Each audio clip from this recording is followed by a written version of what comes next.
What's good, guys? And I still don't know what to call you because, yeah, video hasn't gotten enough, answers. So I might link you in the description so you can go answer what you guys should be called. Anyway, we have a battle with Carvis29 here. And this was a pretty interesting battle. So he's going to lead off with Salamence, which kind of sucks. And I'm going to lead off with my Shaman because I completely expected something else to lead off. Right here, like a derp, I forget which hidden power I have. So yeah, that's not too good. So it probably was hidden power fighting, or not fighting, fire is my guess. But I thought it was HP Ice, which probably would have been a smarter play. So I decided to put in Slowbro because he can't really do much, and I go for this. Choice Specs Ice Beam is going to do a pretty nice chunk on Blissey. I mean, coming from base 100 Pokemon on something like Blissey, that's pretty good damage. So, I didn't know what he was going to do. I didn't know if he was going to go for, like, Toxic or something, but I figured that my best bet is to bring in my Espeon, and I actually predicted, like, the Seismic Toss to be random Blissey, but instead it's the Flamethrower, so I get up dual screens, and it's going to bounce the scene back, but, unfortunately, the bad thing in that is, unfortunately, it missed the Blissey. And I go for the hidden power fighting. And, well, clearly I don't want to lose dual screen Espeon because he might be useful later. So I decide to bring in my Snorlax, and I get seened and put to sleep, which sucks. I mean, if this was a sleep talk Snorlax, wouldn't suck as bad, but since it's not, it kind of sucks. But it is a Curselax, so since I woke up in the first turn, essentially, I go for a Curse just to get up some attack and defense. And if I could get up enough Curses, then this thing would be quite deadly. But unfortunately, he is going to bring in Conkeldurr, and I saw this guy's video of this Conkeldurr, and I don't want this thing bulking up on me like crazy. So I end up going for the return, which is max return. But unfortunately, of course, he got up a bulk up, and Conkeldurr does have a lot of HP, and basically a lot of HP and pretty good physical bulk.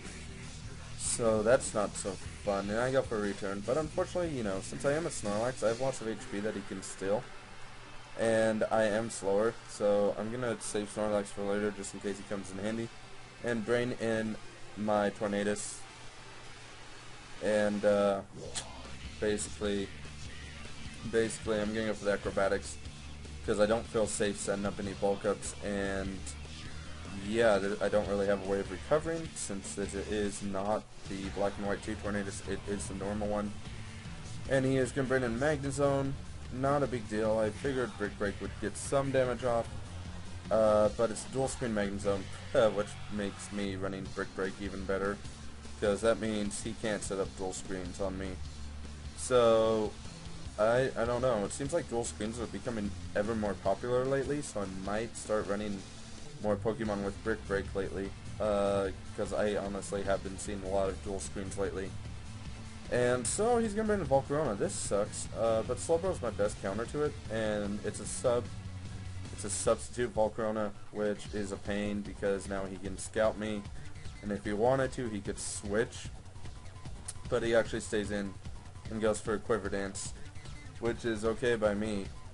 Unfortunately, since this isn't a Coal Mine Slowbro, I am not going to survive this Bug Buzz that is coming. So I do lose my Choice Spec Slowbro. It's all okay, because, I mean, he's at a revengeable point, and I actually felt pretty risky going for this play, because, like, the Flame Body could have screwed me over.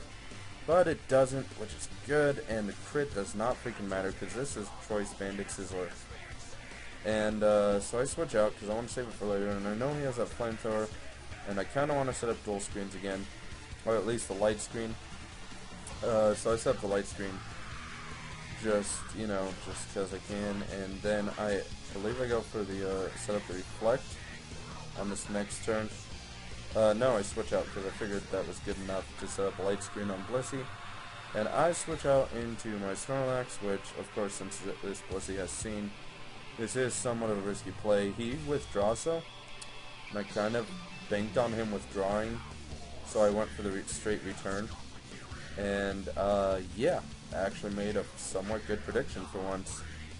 Like, I didn't over-predict my opponent, I predicted just right. And he is going to KO me with an Outrage because, you know, Snorlax just kind of has pretty bad defense. That's why he's especially defensive Pokemon. So I do bring in my Espeon, knowing I'm going to be faster since he hasn't set up any Dragon Dances, which is awesome for me. I mean, that means, like, you know, dead Salamence. I'm going to go for the Hidden Power Fighting on the Blissey because, honestly, I'm trying to sack this Espeon pretty quickly. And I get a crit, which is going to help in bringing down this Blissey a little bit faster. So all I have left is Choice Banded Scizor. So let's hope this thing can pull it off. And here's the craziness. So, like, the light screen came major in handy because that's all the damage it did to my Scizor, which it looks like my Scizor would have survived, but not with much HP. So that's why it's always good to run dual screens. And I'm just going to Bullet Punch the Magnezone, and I was fearing the Tyranitar, but it turns out he probably doesn't have, like, the Fire Blast or anything. Or he didn't want to risk it, and I am going to win the match. So for the comment question, what is the have you ever had a match where it looked like you were going to lose and you came back surprisingly? Have you ever been that lucky? That's just basically my comment question. Just let me know in the comments if you have, because that'd be kind of interesting to hear some battle stories. But yeah, comment, like, and sub, and see you guys later.